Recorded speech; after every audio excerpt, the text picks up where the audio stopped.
మహేంద్ర జగతిని పిలిచి దేవయాని ఇలా అంటూ ఉంటుంది. వసుధార రాత్రంతా ఇక్కడ ఉండి రిషికి సేవలు చేయడం ఏంటి, మనందరినీ బయటికి వెళ్ళిపోమనడం ఏంటి, అయినా ఇదంతా చూడడానికి మీ ఇద్దరికి బాగుందేమో కానీ నాకు ఈ లోకానికి అస్సలు బాగోలేదు. అసలు రిషి వసుధార చేసేది ఏమన్నా బాగుందా? రిషిని చిన్నప్పటి నుంచి కూడా నేను జాగ్రత్తగా చూసుకుంటూ వచ్చాను. తనకి దగ్గరుండి అన్నీ నేనే నేర్పించాను. అయినా మహేంద్ర నీకు తెలుసా రిషికి ఎప్పుడు ఏది కావాలో? ఆ వసుధార వచ్చినప్పటి నుంచి కూడా రిషి చాలా మారిపోయాడు.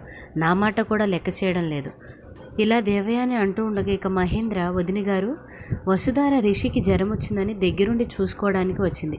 అయినా రిషికి జ్వరం వస్తే ట్యాబ్లెట్స్ ఎప్పుడు వేయాలి, జ్వరం ఎప్పుడు తగ్గుతుందా అని వెయిట్ చేయాలి కానీ మీరు మాత్రం వసుధారని దగ్గరుండి చూసుకునేదాన్ని ఇన్నేసి మాటలు అంటున్నారేంటి? అయినా వాళ్ళకి తొందరలో రేపో మాపో పెళ్లి జరగబోతుంది. మీరు ఇలా మాట్లాడడం మంచిది కాదు. వీలైతే రిషికి తొందరగా జ్వరం తగ్గాలని కోరుకోండి ఆ దేవుణ్ణి అనేసి వాళ్ళిద్దరు కూడా అక్కడి నుంచి వెళ్ళిపోతారు.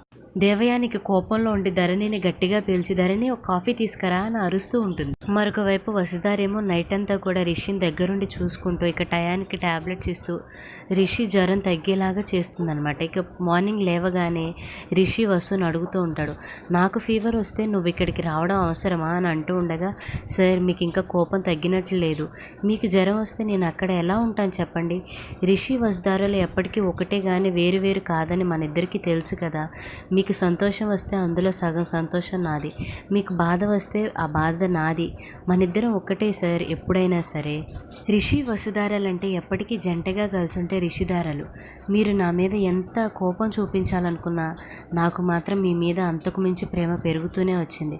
ఈ విషయం మీరు ఎప్పటికీ తెలుసుకుంటారా అని నేను ఎదురు చూస్తూనే ఉంటాను అని అంటుందన్నమాట. అయినా ముందు మీరు ఈ జ్యూస్ తాగండి, నేను మీకోసం వెళ్ళి పాలు తీసుకొస్తాను అనేసి వసు అక్కడి నుంచి వెళ్ళిపోతుంది. ఇక వసు వెళ్ళంగానే రిషి తన మనసులో ఇలా అనుకుంటూ ఉంటాడు, నీ మీద ఎంత కోపం ఉందో అంత ప్రేమ కూడా ఉంది వసుధార, ఏది ఎక్కువ తక్కువ అంటే ఏది కూడా చెప్పలేకపోతున్నాను, ఏం చేయాలి, నువ్వు నా పక్కన ఉంటే జ్వరం కూడా చాలా ఇష్టంగా అనిపిస్తుంది, ఇలా నువ్వెప్పటికీ నా పక్కన ఉండాలనే కూడా నా ఆశ, కానీ పైకి చెప్పలేకపోతున్నాను వసుధార అని రిషి కూడా తన మనసులో అనుకుంటూ ఉంటాడు. వసుతో దేవయాని ఇలా అంటూ ఉంటుంది, వసుధార నీకు మొండితనం పొగరు బాగా ఎక్కువ అనుకుంటా అని అంటూ ఉంటే ఇక వసుధార అంటుందన్నమాట, థ్యాంక్ యూ మేడం, మీరైనా సరే ఎప్పటికైనా గ్రహించారు, నాకు పొగరు ఎక్కువే మొండితనం కూడా చాలా ఎక్కువ, అయినా నీ మెడలో ఆ తాళి ఎవరు వేశారో నాకు చెప్పవేంటి, ఎప్పుడు చెప్తావని చూసినా మాట దాటేస్తుంటావు అని అంటూ ఉండగా, మేడం ఆ తాళి వేసిన వ్యక్తే స్వయంగా వచ్చి మీకు చెప్తే బాగుంటుందని ఆగుతున్నాను, లేదంటే ఈ పాటికి ఎప్పుడో చెప్పేసేదాన్ని, అయినా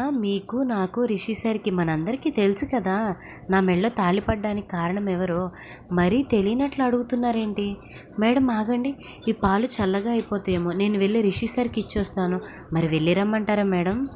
అక్కడి నుంచి వసు వెళ్ళిపోతుంది. మహేంద్ర అలానే జగతి ఇద్దరు కూడా రిషి దగ్గరికి వచ్చి ఫీవర్ ఎలా ఉంది నాన్న, ఇప్పుడు నార్మల్కి వచ్చిందా అని అడుగుతూ ఉండగా వసు చెప్తుందనమాట, మేడం ఇప్పుడు పర్వాలేదు, రాత్రి మీద ఇప్పుడు కొంచెం బెటర్మెంట్ అనేది ఉంది, రిషి సార్కి 2 days అయితే ఇక సెట్ అయిపోతారు, ఫీవర్ తగ్గిపోతుంది అని చెప్తూ ఉండగా మహేంద్ర అలానే జగతి ఇద్దరు కూడా వసుధార నైట్ మొత్తం కూడా టైంకి ట్యాబ్లెట్స్ ఇచ్చి రిషిని దగ్గరుండి చూసుకున్నందుకు థ్యాంక్ యూ సో మచ్ అమ్మా అని అంటూ ఉండగా, ఇది నా బాధ్యతే సార్, మీరు నాకు థ్యాంక్ యూ చెప్పానక్కర్లేదు. జగతి వసుని ఇలా అడుగుతూ ఉంటుంది, మీ పిఏ కాల్ చేసి ప్రెస్ మీట్ అరేంజ్ చేస్తానన్నారు కదా, వెళ్తున్నావా వసు అని అనగానే, లేదు మేడం రిషి సార్కి బాగోలేదు కదా అందుకని ప్రెస్ మీట్ క్యాన్సిల్ చేసామని అంటుందన్నమాట.